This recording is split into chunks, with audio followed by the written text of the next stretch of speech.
He is the only magician to be crowned winner of America's Got Talent. His 2-hour special recently aired on NBC, and he's now headlining in Vegas with his new act, Mat Franco, Magic Reinvented Nightly at the Link Hotel and Casino. Why'd you become a magician? I saw magic on TV when I was really young, 4 years old, and just fell in love with it. Decided that's what I wanted to do. Bought your magic kits? Yeah, my folks got me a little magic set with a few tricks, and I brought them into show and tell right away. And that's it? You're a hit, and that's it? I don't know if it was a hit, but I liked it nonetheless. Where'd you grow up? Johnston, Rhode Island. Is Las Vegas a natural home for magicians? It seems all of them, the big ones, work there. It can be. It can be a great place to do a show, and maybe the only place to do a residency show for magic. It's a great platform for us magic acts. The magician gets, does he not, a great kick out of fooling them? I think most do. I think I don't. What do you get then? For me, it's just about laughs and smiles. I could be just as content if I was just a stand-up comedian and could make people laugh, but that doesn't happen to be my skill set. So magic is my way of being able to entertain people in those types of presentations, but not so much fooling them, but sort of the ride along the way to hopefully make them enjoy it. Is there a specialty thing like Jimmy Grippo was cards and some guys are illusionists, and do you have a special magic shtick?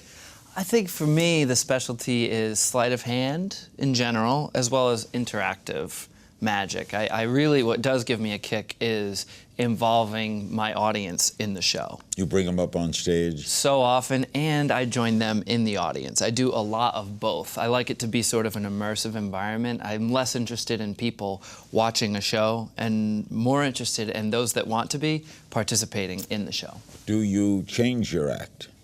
I do. We call it Reinvented Nightly, the show in Vegas, for a couple of reasons. And one of them is because the show is sort of different each night. In a way. I mean, there's a format there. There's a skeleton, right? And I know I want to get from point A to point B, but there's so much audience interaction that they sort of guide how we get from here to there. You auditioned for America's Got Talent long before you won it, huh? Long before. Season 1. I was there.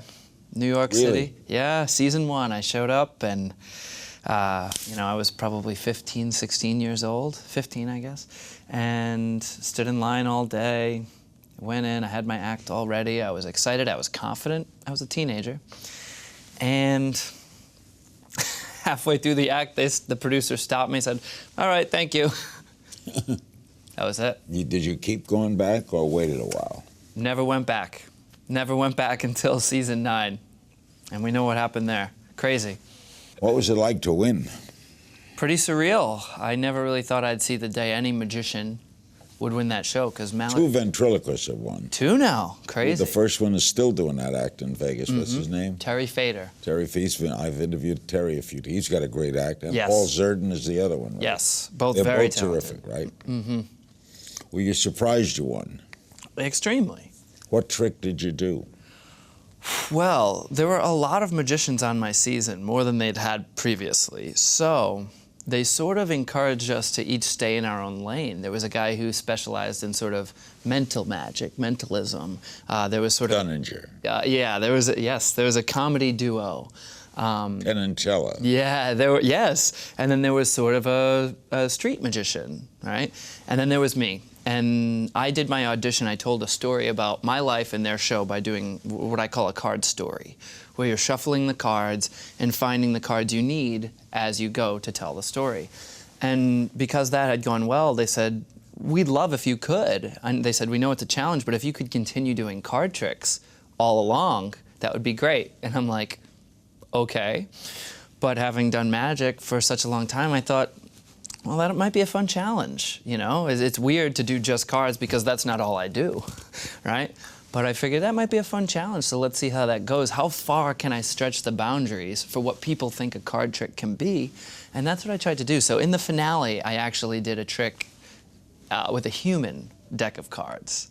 A human deck. Yeah, we got 52 people on stage, each represented a different card, people from the audience. So I had to think of creative ways. I mean, this is Radio City Music Hall. I had to come up with creative ways to make card tricks work in that venue. Yeah, that's hard. Well, they got a screen up, right? Sometimes yes, sometimes no. Yeah, it depends. It depends.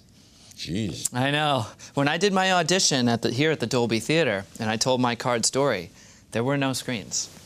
So I had to sell it to 3,000 people that really couldn't see exactly what was going on. All right, what happened after you won?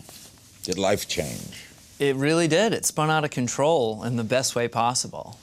I went from doing my little one-man show that I would perform on college campuses, driving all over the country, going crazy. I mean, an incredible grind, to this whole new world that I didn't even realize was out there. I loved what I was doing so much before, I didn't even realize what other potential there was. Like Vegas and hotels. Yeah, like Vegas and casino shows on the road and like real touring for real and selling tickets and the whole thing. It's Is amazing. magic in now? I think magic is back, baby. I think It went it out is. for a while, right? Yeah, it comes and goes in waves, and now we're seeing it more and more on TV. Do you have a favorite magician? I have a lot of favorites over the years that have inspired me. Most of my biggest inspirations are probably names that most people wouldn't recognize because they're sort of known in the magic community, you know? The toughest thing for a good magician to get is an act. You know, it's one thing to do tricks, Right. but like Penn and Teller, that's an act. Absolutely. How well is the act? Dunninger was a great act. Harry Blackstone was an incredible, he was funny. Mm-hmm. Who was the comedian who made fun of himself and fun of magic? The Amazing Jonathan? The Amazing Jonathan. He would laugh at his own tricks and they'd fail and he'd laugh at the thing. Inspired by Carl Ballantine Yeah, as well. Carl Ballantine, when you saw Carl Ballantine work, and I saw him in person, Wow. and he'd stick his hand in a hat and nothing would come out, and he'd look back at the band and say, Yeah, where is fooling that? around with the bag. I'm gonna kill the host again, huh? And then he'd do a great trick, just throwing it away. Mm-hmm. Do you, when you see a trick, do you know how it's done?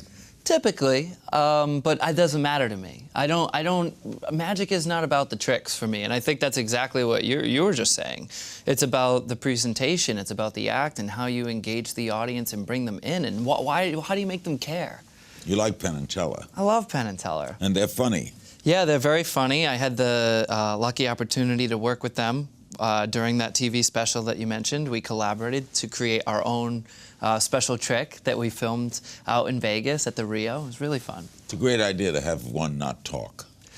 It's a brilliant shtick. I love it. I love it. And I've been going to see them since I was a little kid. Anytime they would come, you know, on the road, anywhere near where I was from in Rhode Island, I would go see their show. On my old show, we had Teller talk, but we had him talk by calling in. Oh, really? Went into a studio and called in with a question for Penn and Teller. Who is the greatest ever? Wow, the greatest magician ever? You never got to see Houdini. Right. I mean, Houdini, I think it's amazing that, I don't know if this makes him the best magician ever or the best escape artist ever, but certainly the best, his own publicist, the best ever, because he died in 1926. And They still talk about him. think about how many years ago that is, and if you ask someone in the streets to name a magician, there's such a strong chance that they're still till this day. If you ask them to name 5, I mean, he's in the list. He could expand and contract his wrists. So they say. I mean, there are so many legends about him that live on till this day. It's amazing. But you also love the fooling aspect, don't you? I mean, you love the act, but you love the gasp. That's not what does it for me. That's not what excites me. I mean, that excites the audience more so than it does me. Like, they care about being fooled more than I do. It's like they show up and it's like, all right, blow my mind. I'm like, oh, just relax. We're just going to have fun. Have you ever seen a trick that boggled your mind? Sure. The further you get along, the less that happens because you become more accustomed to the methods and different ways things could be done. So there are times when it happens, and that can be a beautiful moment. But again, when I'm watching, I care much, much less about that and more about how it's being presented and under what framework. Is there a story that You're really different.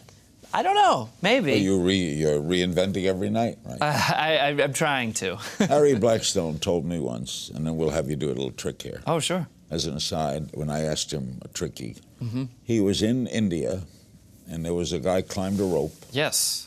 And disappeared. Open air. The famous Indian rope trip. You had no idea how he did it. Yeah, it's a famous one, and it's one that till this day people don't really know how it was done or if it was really done the way people describe it. Well, now Blackstone would take a light bulb on stage and send it out into the audience. It would go over your head. Yes. No hand above it. Do you know how that's done? I'm familiar with the methods involved with that, yes. Really? Yes, yes. The light bulb would go through the audience. No one on top of it, no one unfolding it, and he would send it and stop it and move it that way. Yes, I've seen exactly what you're referring to. It's amazing. It's great. All right, Matt, what are you going to do for us? Can I show you something? Yeah. All right. Now I'm going to show you something quick and easy, something that's a little bit more along the lines of what you're referring to, the type of magic that sort of a trickster would do. If you could, just go ahead and just slide one out. It's okay if I see it. Any card. Yeah. And you can see it. Yeah, that's okay. Okay. Six of spades, I have taken. Six of spades, good choice. I'll take it from you. Make sure we can see it here. Very nice. Now, if I put it into the deck, right, and I give him a quick cut, most magicians at this point will tell you that the card is lost in the deck, right?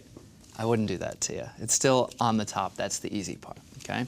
Now, the six of spades, I'm going to lay it down pretty much right in front of you, so there's really no denying what's taken place here. If you could just take your hand and cover it for me. Okay, keep it right about there. That's perfect.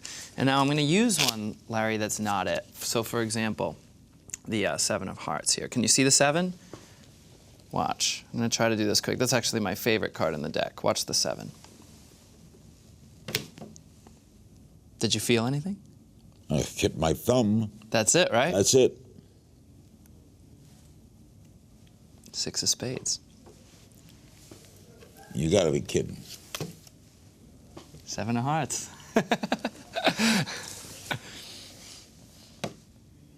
I guess that does give me a little bit of a rush. I lied. Yeah. Now, that was an honest deck, right? Oh, of There course. weren't two six of spades. No, of course. You chose it as well. Thanks, Matt, for making my day. Hey, thank you so much for making How the my hell day. did you do that? It's magic. Congratulations on all you've done, man. Thank you very much. I appreciate it. Thanks to my guest, the magical Mat Franco. Be sure to see him at the Link Hotel in Las Vegas. And remember, you can find me on Twitter at King's Things, and I'll see you next time. Amazing. Thank you very much.